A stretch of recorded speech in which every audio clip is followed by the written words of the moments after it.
All right, there we go. Yeah. So there was a very tasteless song that was put on in the company of influencers the other day, couple of weeks ago. I think it was towards the end of January or middle of January or something. And I'm not going to repeat the name of the song because it's offensive, but it contains a racial slur, a racist slur, and it also contains an encouragement to give props to a certain dictator who was responsible for the worst genocide that the world's ever seen, namely what happened during the Second World War.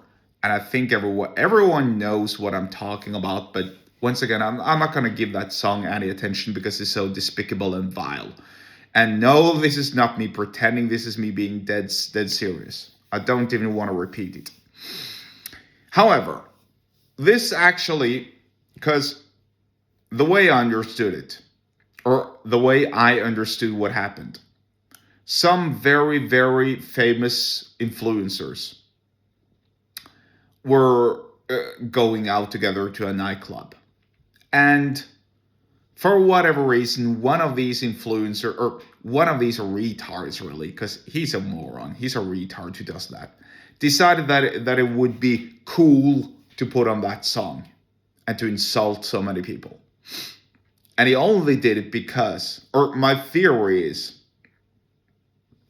that he did that because, number one, it's so difficult to get clicks and views and likes these days, and impressions and whatever kind of other garbage he's looking for, because people are so fed up, and because you can't really be like an influencer who just does dumb nonsense all day long and believe that people actually want to watch it.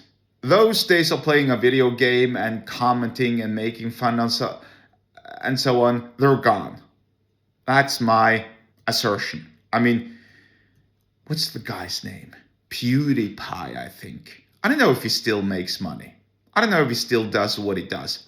But he discovered a need for people who were bored and who wanted to watch somebody else playing a video game whilst commenting and making fun and so on. And that's how I think he started to make a lot of money, because he got lots and lots of attention, and he discovered like this need that people had.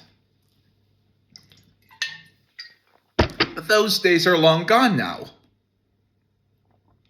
And it doesn't work anymore. So if you're one of these influencers streaming on Twitch, playing video games and commenting and so on, it doesn't work the same way as it used to be. So the theory is, of course, that these influencers need to be more and more extreme. Why?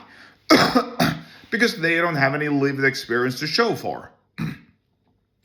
And so they need to do these outrageous things and one-up each other and always try to one-up each other and try to, offend or insult or just provoke and aggravate as many people as possible, simply because they have no fluff or substance or no real lived experience. I'll end this video because I'm just doing short videos right here, right now, by talking about something that gave me a lot of experience when I was a kid. Namely, when I was selling waffles at a waffle stand. I was selling waffles at a waffle stand in front of this attraction, this historical attraction, which attracted obviously a lot of tourists. I was just 10 years old. And, that summer when I sold waffles, it taught me so much. Asking the tourists who order their waffles if they wanted, well-roasted waffles or medium roasted waffles or light roasted waffles. Would you like jam with that? Would you like brown cheese? Because in Norway, we eat brown cheese on our waffles. I don't know what you guys are doing abroad. Planning and preparing so that I had enough waffle batter so that it would last the whole day and so that I wouldn't run out of waffle batter.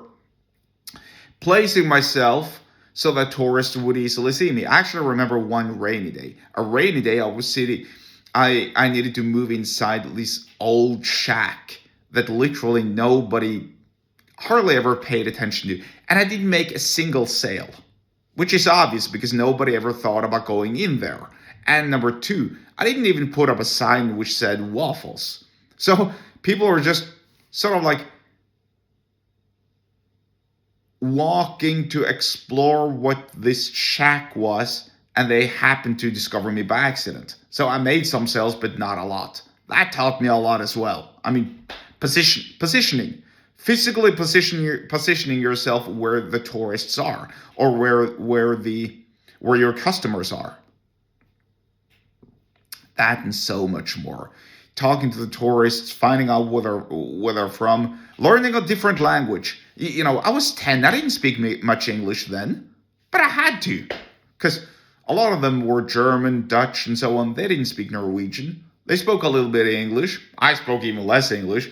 But, we sort of kind of like managed to understand each other, which was hilarious and fun, really, in its own right. Anyway, the point is, that's real lived experience with respect to business and making money and persuasion.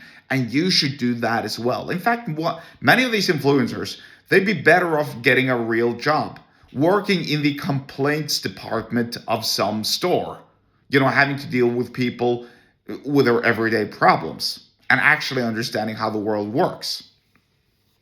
Think long and hard about that, by the way. And if you want to learn more about persuasion and so on, then get subscribed to my email list. The link to do so is in the episode description wherever you're watching it or listening to this. And I'll see you there.